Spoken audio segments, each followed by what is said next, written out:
జమ్ము ఏది అయినా ట్రై చెయ్యి ఆచి చికెన్ మసాలా. ఆచి చికెన్ మసాలా. ఆనాటి రాజుల శక్తితోడ, ఋషిరాజుల తీవ్ర విరక్తితోడ హిందుత్వంలో ప్రత్యేకత ఏమిటంటే ఎంత శక్తి ఉందో అంత విరక్తి కూడా ఉంటుంది. క్షమాశక్తౌ అంటాడు రఘువంశంలో కాళిదాసు. ఎవరు క్షమించాలి శత్రువులను కానీ ఇతరులను కానీ అంటే ఏమైనా చేయగలిగిన వాడు క్షమించాలి, చేతకాని వాడు క్షమించని వాడు చేత కాదు కాబట్టి క్షమించాడు. అన్నీ చెయ్యగలిగిన వాడు, ఏమైనా పుచ్చి ఎగరగొట్టేయగలిగిన వాడు క్షమించాలి. క్షమాశక్తౌ అంటాడు. క్షమ ఎవరికి అలంకారం అంటే శక్తివంతుడికి, చేతకాని వాడికి కాదు. ఇక్కడ చేతకాని వాడు క్షమించక ఏం చేస్తాడు? భారతదేశం చేతనై ఉండి సమర్థమై ఉండి క్షమించింది. ఎందుకని? ప్రపంచం శాంతి కోరుకుంటున్నాం కాబట్టి. ఆనాటి రాజుల శక్తి, ఇప్పుడు పరిపాలిస్తున్న కేంద్రం శక్తి, ఈ రెండూ కూడా పూర్తి శాంతి కాముకత్వంతో ఉన్నాయి. మనం ప్రార్థన చేద్దాం భగవంతుడికి భారతదేశం గురించి. శాంతి కావలసింది మనకి. యుద్ధం కూడా మనం శాంతి కోసమే చేశాం, అశాంతి కోసం మనం చేయాలి. అశాంతి కోసం యుద్ధం చేస్తున్న పెద్ద మనిషి ఎవరు ఇప్పుడు అందరికీ తెలుసు. ఆ యుద్ధం ఇప్పటికి అయ్యేది కాదు. అది ఏం కోరుకుంటున్నారో తెలియదు, ఎందుకు చేస్తున్నారో తెలియదు. అదే మొన్న కింద సంవత్సరం మనం పాకిస్తాన్తో ఈ సందర్భంలోనే యుద్ధం చేసాం. 4 రోజుల్లో దుమ్ము రేపేసి 5వ రోజు మూసి పారేసాం కంపెనీ. మళ్ళీ వాడు మన జోలికి రాకండి. 4 రోజుల్లో, విదిన్ 4 days. భారత యుద్ధం పట్టిందంటూ 4వ వంతు కూడా పట్టలేదు. అది ఇండియా దెబ్బ అంటే. దెబ్బ కొడితే కొట్టేయాలి, అలాగా వెంటనే కామైపోతాం మళ్ళీ, అంతే. సర్వధర్మాన్ పరిత్యజ్య మామేకం శరణం వ్రజ అహం త్వా సర్వ పాపేభ్యో మోక్షయిష్యామి మా శూచక. అంతే, మనం వేదాంతంలో పడిపోతాం. భారతీయ తత్వం అది, హిందుత్వం అది. యుద్ధానికి ముందు మీరు భారతాన్ని గమనించండి, రామాయణాన్ని గమనించండి. ప్రతి యుద్ధానికి ముందు ఒక వేదాంతోపదేశం ఉంటుంది ఖచ్చితంగా. రామాయణ యుద్ధం జరుగుతుంటే మధ్యలో ఆదిత్య హృదయం ఏమిటండి? దేవతా స్తోత్రం. రామాయణ యుద్ధం జరుగుతుంటే అయ్యా ఫోన్ ఆపేయాలి, కట్టేయండి దయచేసి. రామాయణ యుద్ధం జరుగుతుంటే మధ్యలో ఆదిత్య హృదయం 21 రోజులు యుద్ధం జరిగింది. మధ్యలో 20వ రోజున 15వ 16వ రోజున ఆదిత్య హృదయం. రామాయణ యుద్ధంలో ఇదేమిటిది? అంతే. నువ్వు యుద్ధం చేసేది శాంతి కోసం, నీ ప్రాభవం నీ అహంకారం కోసం కాదు. ఇక్కడ అవతల వాడు నిన్ను దెబ్బ కొట్టే ప్రయత్నం చేశాడు, ఎదిరించడం నీ ధర్మం. కానీ ఆ ధర్మం అయిపోగానే వదిలే ఆ విషయాన్ని, ఇంకా అలా పెంచుకుంటూ పోక. భారతంలో మీరు గమనించండి, భగవద్గీత ఎప్పుడు వచ్చింది? సేనయోరభయోర మధ్య రథం స్థాపయమేచ్యుత.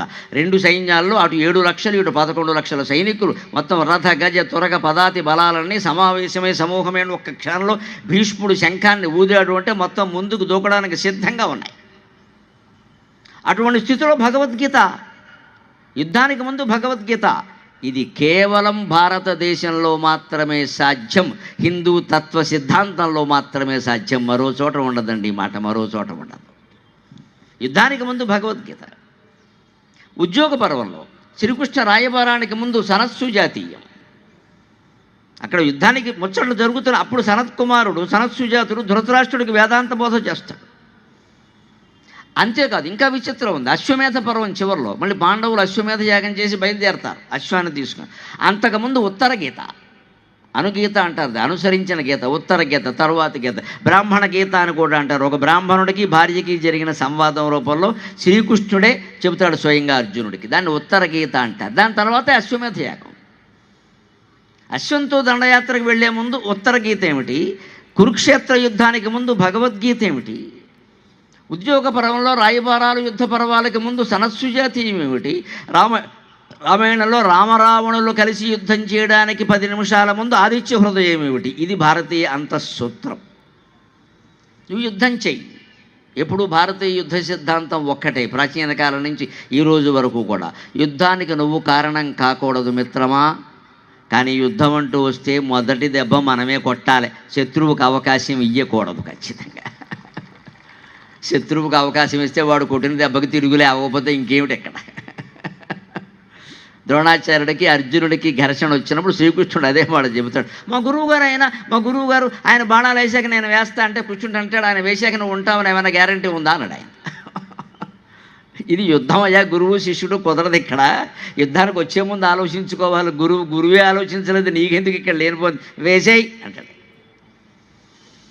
అందుకని మా గురువుగారు బాణాలు వేసాక వేస్తానంటే ఆ గురువు కుళ్ళు బుద్ధి పెట్టుకుని అర్జునుడు ప్రాణం పోయేలా వేస్తే ఇంకెవడు బాణం వేసేది అక్కడ. యుద్ధానికి మనం కారణం కాకూడదండి ఎప్పుడు కూడా. యుద్ధమే వస్తే మొదటి బాణం మనమే వెయ్యాలి. లేదా మనం బతకం ఇక్కడ. అంటే భారతీయ తత్వంలో ఉండే మూలం, నీ వల్ల సమస్య రావద్దు, సమస్యని పరిష్కరించే సందర్భంలో నీ శౌర్యం, నీ ధైర్యం, నీ స్థైర్యం, నీ మానసికమైనటువంటి తాత్వికత మొత్తం చూపించు. ఖచ్చితంగా చూపించాల్సిందే, నీ ముద్ర పడాల్సిందే సమస్య పరిష్కారం మీద. కానీ సమస్యకు నువ్వు కారణం కావద్దు. కుటుంబాలకు కూడా వర్తిస్తుంది. కుటుంబంలో సమస్యకి మనం కారణం కాకూడదు. ఈ వింటున్న వాళ్ళు ఎవ్వరి కుటుంబాల్లో ఎటువంటి సమస్యలు ఉండకుండా గాక మీరు కారణం కావద్దు దయచేసి. కానీ అవతల వాళ్ళు కారణమైతే పరిష్కారం చేయడంలో మన ముద్ర ఉండాలి. మళ్ళీ కుటుంబంలో ఆ సమస్య తలెత్తద్దు. చాలా గట్టిగా ఖచ్చితంగా ఉంటే రాదు ఆ సమస్య. మెత్తబడి రాజీపడి ఊరికే సవరణ గోకడం మొదలెట్టామంటే ఇక అంతే, జీవితాంతం సవరణ చేయించుకుంటారు. ఇక్కడ గట్టిగా ఉండాలి. ఇలాగే ఉంటుంది నాతో పెట్టుకుంటే, కుటుంబమైనా అంతే, ఏదైనా అంతే ఇక్కడ అని చెప్పేయడమే స్పష్టంగా. అప్పుడు ఖచ్చితంగా లొంగిపోతారు. అది గ్రహించారు ఇక్కడ. అందుకని రాజుల శక్తి, ఋషిరాజుల విరక్తి, అలాగే ధీరాజుల మేధాశక్తి. ఇవాళ ఇంతమంది ఉన్నారు కాబట్టి ముద్దొచ్చినప్పుడే చంకెక్కమన్నారమ్మా. ఒక్క ఉద్దేశం చెబుతున్నా, దయచేసి పిల్లల మార్కుల గురించి తాపత్రయపడకండి. వాళ్ళని పరిశోధనాత్మకమైన విద్యలో పెట్టండి, పరిశోధనాత్మకమైన విద్యలో పెట్టండి. వాళ్ళు పరిశోధన చేయాలి. ఎన్ని మార్కులు వచ్చాయి అనకండి, ఏం కనిపెట్టావని అడగండి, ఏం కనిపెట్టావు ఇంత చదివి అని అడగండి. వాళ్ళు ఎవ్వరూ అడగరు. వాడు 1వ తరగతి కుర్రాడు, యూకేజీ చదివేవాడు కూడా ప్రోగ్రెస్ కార్డు పట్టుకుని why didn't you get 25 out of 24 ఈ అడిగే ఆవిడికి కానీ అడిగే ఆయనకి కానీ 25 రాలా, 5 కూడా రాలా. వీళ్ళు అడుగుతారు ఇక్కడ. వాడికి ఎక్కడి నుంచి వస్తాయి? మనకే పుట్టాడు కదా వాడు, ఆకాశం నుంచి ఊడిపడలేదు కదా. వాడికి మాత్రం 25. ఎందుకంటే మన గౌరవం పేరెంటాల్లో ఒకరి గౌరవం, పెళ్ళే రాజకీయాల్లో ఒకరి గౌరవం నిలబడాలి అక్కడ. మా అబ్బాయి అండి స్కూల్ ఫస్ట్, నీవు చెప్పుకోవడం కోసం వాడికి రావాలా?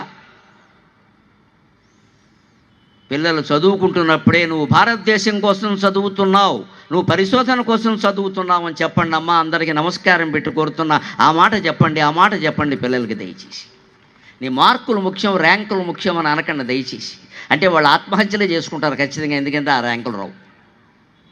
ర్యాంక్ వస్తే ఏం చేస్తారండి? ఏమవుతుంది? ర్యాంక్ వస్తే ఓ దాంట్లో వస్తుంది, ఇంకో దాంట్లో సీట్ వస్తుంది. చివరికి ర్యాంకుల కోసం చచ్చి చెమట కార్చేసి చివరికి పెళ్ళైన తర్వాత ఇంకేం ఉండదు, ఏడుస్తూ కూర్చుంటాడు అక్కడ. జీవితం నాశనం అయింది, ర్యాంకులు మిగిలాయి. భార్యతో చిన్న సమస్య వస్తే ఏం చేయాలో తెలియదు ఈ పెద్ద మనిషికి. భర్తతో చిన్న సమస్య వస్తే ఈ ర్యాంకర్ ఉంటుంది, ఈవిడ ట్యాంక్ మీద నిలబడి ఫోటో దిగుతుంది, ఈవిడికి ఏం చేయాలో తెలియదు. మరి ఇంకెందుకు చదువు? ఐఐటీ చదివా. ఎందుకంటే ఐటీఐ చదువు ఉంటే కనీసం చిత్రీ పట్టుకుని బతికేవాడు సుఖంగా. ఐటీఐ నయ్యం ఐఐటీ కంటే. ఏదో దేశవాళ్ళు ఉద్యోగుడు కరెంటో ఫిట్టింగో ఏదో మోటార్ మెకానిక్కో ఏదో చేసుకుంటాడు, బతుకుతాడు. ఐఐటీ చదివాడు ఆత్మహత్య చేసుకున్నాడు. ఉపయోగం ఏంటి? భారతదేశమే ఎందుకు విశ్వగురువు కావాలి, భారతదేశ విద్యా విధానమే ఎందుకు ఉండాలి అంటే ఇదే లెక్క.